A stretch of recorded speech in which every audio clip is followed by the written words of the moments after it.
Oh, yes. Welcome back, everyone. Today we're taking a look at Transformers War for Cybertron Earthrise number 7, and this is Deluxe Class Cliffjumper. Oh, I'm sorry, I couldn't keep a straight face calling him Deluxe. Sorry, guys.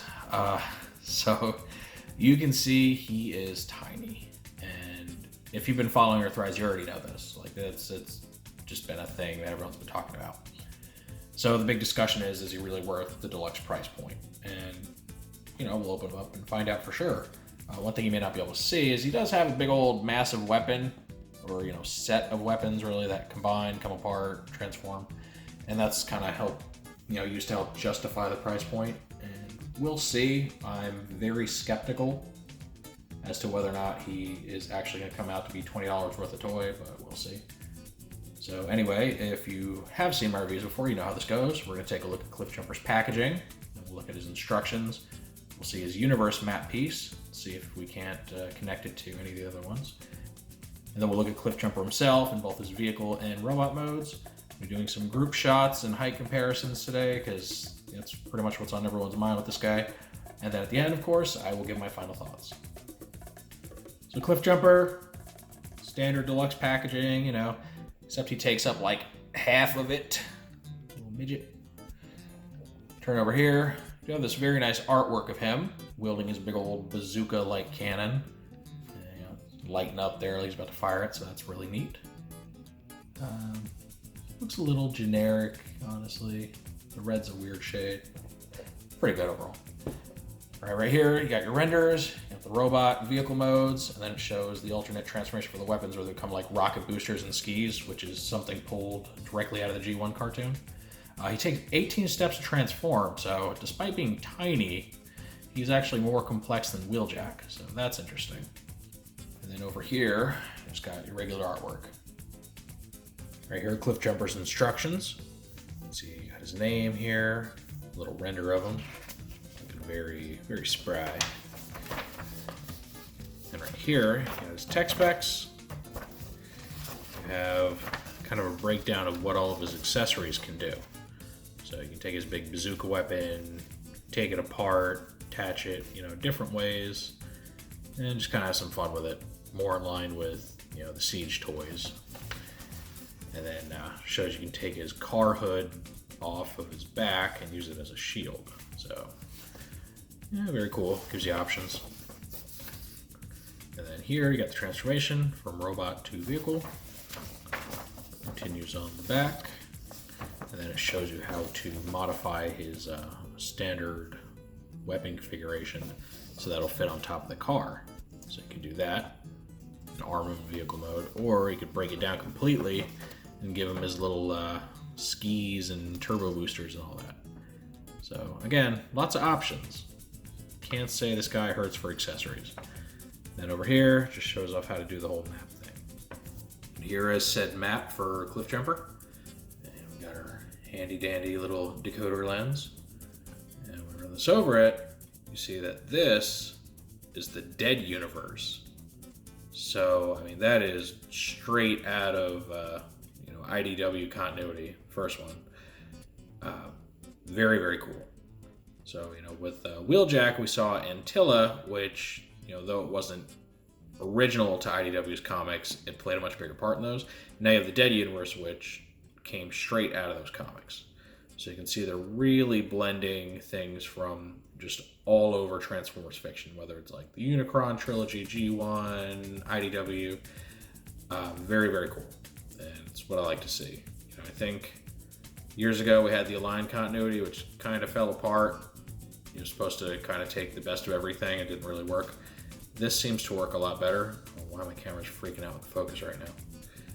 But yeah, very cool to see the Dead Universe in there. Can't wait to see what other surprises and goodies they have on this map. All right, now we have Cliffjumper in his vehicle mode. And his vehicle is based off of a real-life Porsche, though again, due to licensing, it's not going to be the exact thing. And I currently have his accessories attached to him, the whole rocket booster sled thing. So you can see you got a booster here. You have the little ski attachments. Then you have this piece that's just kind of hanging out there. just needed to go somewhere. The paint on him is really nice. It's kind of like a matte red paint. Kind of screams 1980s car. That just popped out. Whoops. He's got these nice blue windshields here. Back windshield's painted black, unfortunately. It doesn't really match the others, but well. Big old Autobot symbol right on the hood. And yeah, overall just looks very nice. Now, obviously you can't roll on the wheels in this form. It's meant to like slide along. So let's go ahead and remove these. You'll see that these boosters here, they attach with a little hole right there. These nubs, take those off. The skis also attached in the same way. Oops. And this part is interesting because it plugs into a 5mm hole, kind of in the middle here, and it also plugs in to the posts of the car hood, or sorry, the like car trunk, I guess, the rear section, which are running through his fists. So, and they're pretty solidly too. It's a tight fit. We can't get it out. So go ahead, you can remove that. See, those are the holes that this plugs into. There's the other one. Alright, so you get these out of the way, and now he rolls pretty well. Gets a fair amount of traction here. See the wheels turning freely, so that's good. So, nice little vehicle mode. Now, if you want to arm him in this mode, you can do that. You go ahead and plug these in together. You're actually going to rotate this out to the side, like so. You're going to take these little ski piece things here, and you're just going to stick them in these holes right here. It's a really tight fit, so you gotta really cram it in there. Also, you gotta not put them in backwards like I just did. Per the instructions, these sides with the little tabs on them face the back. So, if you want to be accurate, you gotta plug them in the right way. Put this one in there. Again, that really tight fit. You gotta really push them in there. And this piece, you close up completely. Like so, and then you plug it in with the black side facing up. And you simply attach it to the top of his car mode, like that. So if you don't have him coasting along on the slopes, you can have him ready to blow things away while he drives by. Either way, he's very cool in this mode. So now let's transform our guy. Go ahead, remove his accessories. And now here, you're going to remove the rear section of his car. You're going to pull it straight up. It's being held on by his fists in there pretty tightly. And that comes off and set it aside. Now, this step right here, about removing the back of the car and it coming off, is probably the only thing that's just as, if not more, controversial than this toy's size. A lot of people really don't like that because it is parts forming. You know, instead of everything kind of moving around and reconfiguring, you're actually taking pieces off and then slapping them back on. And it's generally frowned upon in the collector community. They don't like it. They consider it lazy engineering. And I'm not entirely inclined to disagree.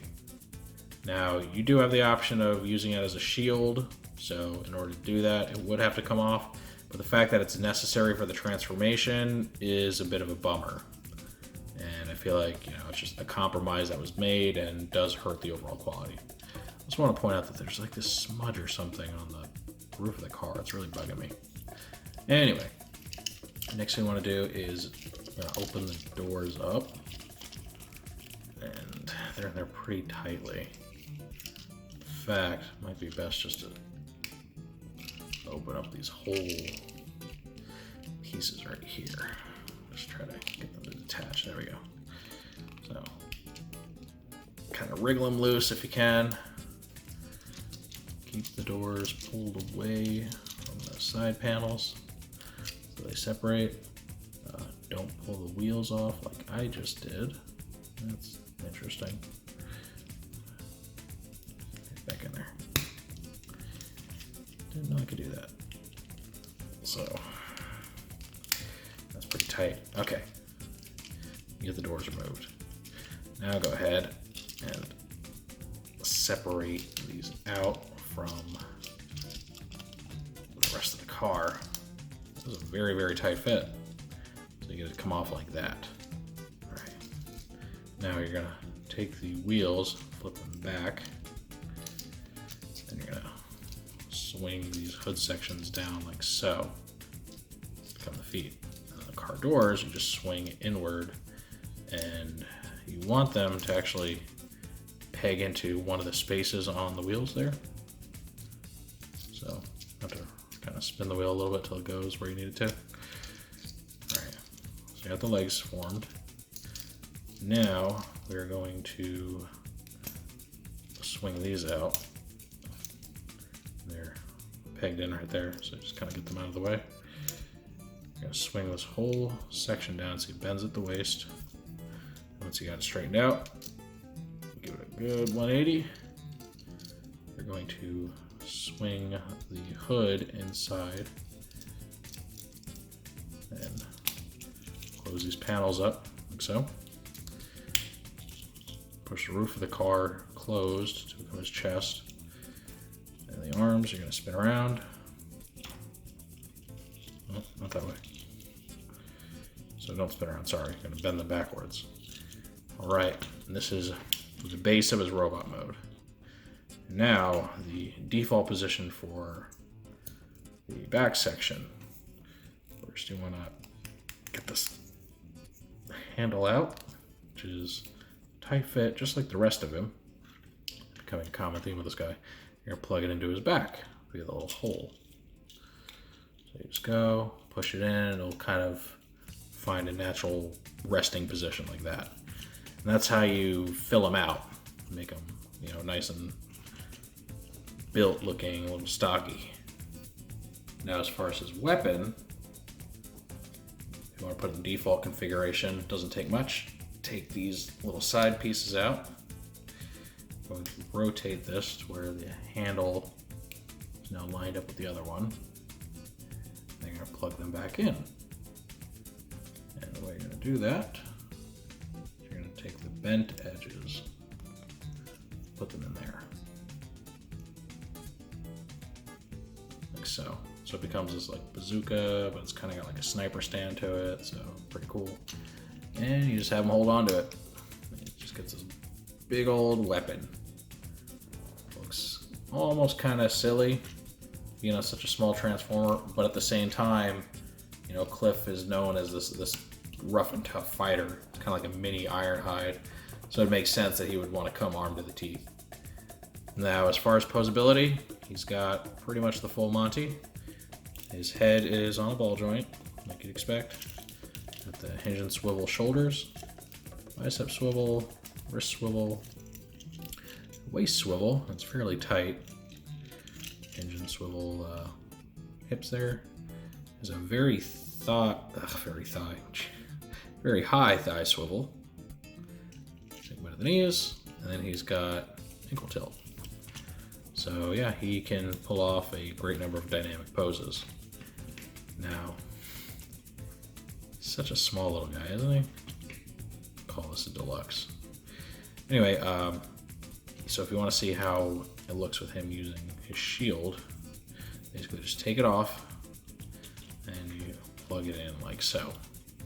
Then you can have him, adjust it since the handle's on a hinge, you move around. But that's supposed to be how it goes. Now, you can kind of connect it to his forearm if you prefer it that way, but these posts right here really kind of get in the way, so it doesn't sit very well. I'll show you. Yep. I'll try to show you. Might fail at showing you. All right. So there you go. You can do something like that, but it really doesn't look very good. Honestly, he looks best just wielding it, or not wielding it, but just storing it on his back. Because when you take it off, his back becomes pretty empty and not very nice to look at.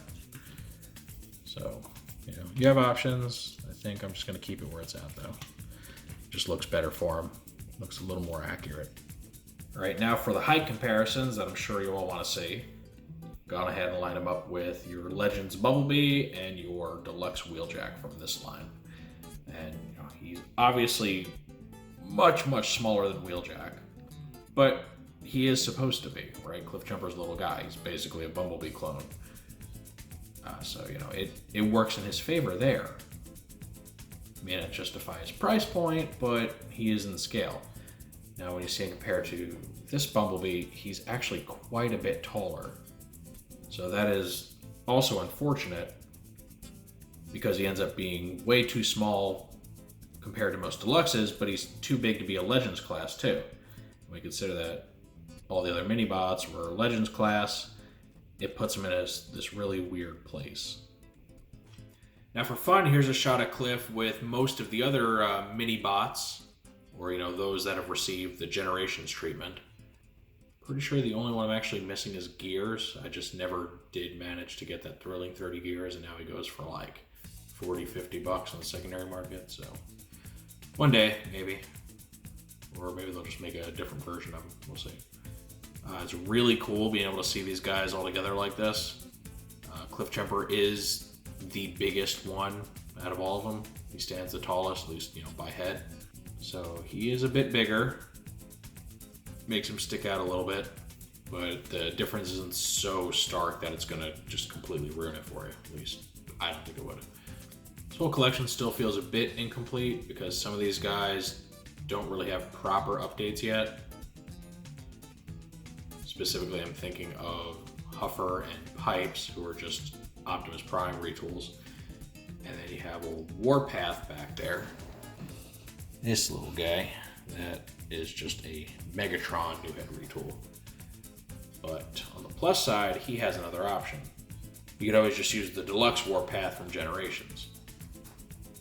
Now obviously he's going to be a lot bigger than the other guys, but in a way it would make sense that Warpath would be big because he's a tank. So he shouldn't necessarily be constrained to that size anyway, or at least that's how I feel.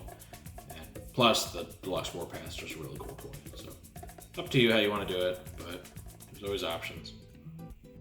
Yeah, one last thing I wanted to show off. This is the alternate weapon configuration that the instructions call out. And basically just breaks down as two little launchers and the guns. And this black piece becomes some sort of shoulder-mounted accessory, a gun or something. And it also made me realize something I hadn't really noticed. Cliffjumper doesn't have 5mm ports on his shoulders, which does make him a bit lacking as far as the whole combat or airlock system, whatever you want to call it. As far as that factors into Deluxes, because as far as I know, every Deluxe up to this point has had those ports on their shoulders in some capacity so that they can use weaponizers. Now, obviously, the reason he doesn't have them is because his parts are so small, there's really just no room to put those in there and make his shoulder still work right. So I get it. So the way that this thing connects is interesting. It's got this little notch here and it just plugs in right there, a little slot. So at least they were able to tool that much in there. You can put his own accessories on. So that is disappointing, but understandable. I honestly don't know how they could have pulled that off without making him look weird or something, making his shoulders too big. But anyway, I think that brings us to the end of this. Cliffjumper is extraordinarily cool. I don't want to pretend that I'm in any way disappointed with this toy. This is by far the best Generation 1 Cliffjumper toy we've ever received. Might be the best Cliffjumper toy, period, just out of all of them. He finally gets his own mold. He's not just like a Bumblebee repaint or, slight retool or anything. He is Cliffjumper through and through. And despite the fact that he's really tiny, he does have all of the complexity and all of the posability of a Deluxe class toy. So, he's not a disappointment as far as any of that goes. He's absolutely perfect. Now, I still think he costs too much. Because while he's a quality Deluxe, he's so small that it doesn't really justify the $20. I don't think we got $20 worth of plastic here. Now, unfortunately, he's also much more complex than like a Legends would be. So $10 probably too much. So, I would say he's worth somewhere in the middle, about 15. But there's no such price point, and Hasbro is all about the size classes. They're not going to do like a weird in between. So he had to go somewhere, and I've also heard, and I think it's true, I have no reason to believe it's not, that John Warden had said that when they're given their budget, it actually goes by wave. So like the whole deluxe wave is allotted X amount of plastic, which means that in order to have, say, a very big deluxe to make it in scale, you need to balance it out with a smaller deluxe. If that is true, which I can see that making sense financially for them, it might work for them, but it's pretty terrible for the consumer, because what that means is that at some point you're going to get shortchanged. You're not going to get a full $20 worth of toy for $20, and that's to make up for the toy that you're getting a little more. So, if you're collecting them all, I guess it balances out, but if you're a little more selective, you only want Cliffjumper, you're kind of SOL. You're paying $20 for what's probably the smallest deluxe that's ever existed. So just keep that in mind. You are going to begrudgingly pay too much for this guy, but I don't think you'll be disappointed. I think, from a collector standpoint, he's worth throwing $20 down on. In fact, he is one of my favorite deluxes so far. I think I like him a bit more than Wheeljack. He's just much more impressive with everything that he can do. Tons of accessories to play around with. And I'm hoping that artwork of Bumblebee that's on the side of their box alludes to the fact that they're going to retool Bumblebee from this guy. But not just a head retool. It's not going to cut it. I hope they're not going for that. They can very realistically reshell this toy, give it new car parts and obviously the new head, and hopefully some new accessories, and make it a proper Bumblebee. Because even though we've received actually several at the Legends price point, because the Titans Return one that I just showed you, and you have the Thrilling 30. Well, the Thrilling 31 isn't a pure G1B. It's actually IDWB, who is based on video game War for Cybertron B. It's a little complicated. The Titans Return one, I was never a big fan of that mold. Like, it gets the overall shape, but it just seems like a really flimsy, cheap toy.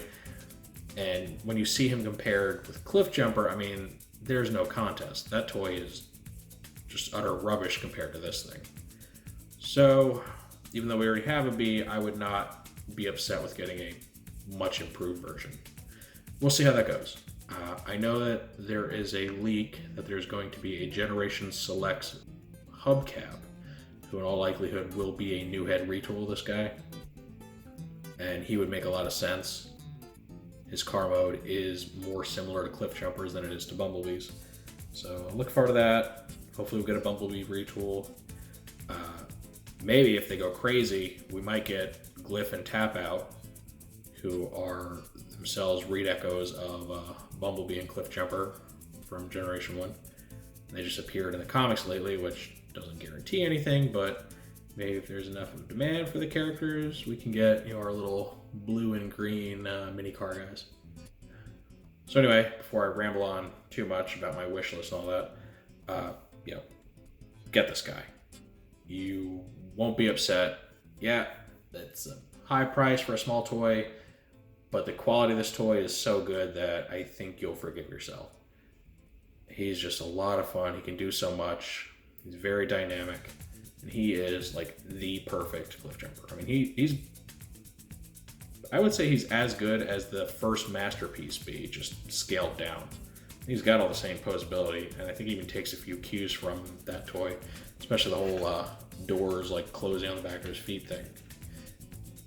A lot better than the new Masterpiece B, that's for sure. That thing is garbage. You cannot change my mind on that. So yeah, get him. I think he is perfect. But that is obviously just what I think. What I really want to know is what you all think of this toy. Is my praise misplaced? Is he not as good as I think he is? Do you think $20 is too much for this guy? I would definitely love to know what you think in the comments section. If you enjoyed this review for Cliffjumper, make sure to toss it a like. If you want to see more like it or any of my other videos, make sure to subscribe and hit the notification bell so you always get a heads up when I post something new. Thank you all for joining me for this look at the smallest deluxe ever. And with that said, I will see you next time.